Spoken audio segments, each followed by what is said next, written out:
guys, so for today, ma-unboxing tayo. Tapos, abot ako sa school. Tapos, nakita ko ni nga dumpling.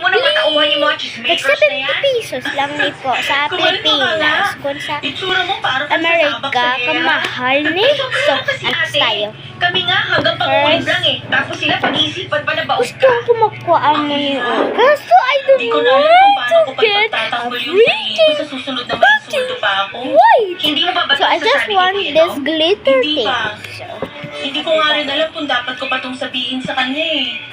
Baka kasi nauumay na siya. Paulit-ulit lang kasi itong nangyayari eh. oh my gosh. Isa pa, Hello? natatakot din ako na sa katagalan. Naku, live. Magbago na yung isip niya. So, Pilitin niya na rin ako na magkaanak na kami. So, tapos guys, Naisip ko na rin yan, ate. I hope Alam I mo don't kasi, get the word lalaki si again. Kuya Dom eh. Siguro ngayon, nagpapasensya lang siya pero darating din yung araw na hihilingin niya na magkaanak kayo. Sino ba naman kasi yung lalaki na hindi ko gusto I magkaanak don't kung know kasal this naman siya sa babaeng mahal niya, di ba? At saka, isa pa, maayos na rin yung estado niya sa buhay. Sakaling Texture. mangyari yun.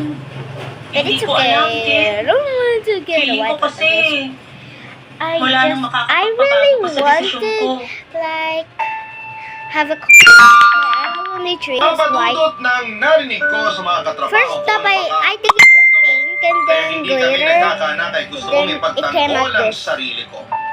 Are Gusto you ko kidding silang me? sagot-sagutin at ipamukha na hindi naman Yes? lahat ng At babae least it's cute, ay so. pare-pareho ng gusto.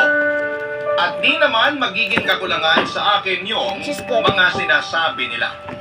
Pero mas pinili ko na lamang na So, bye! makinig at hindi na lamang sila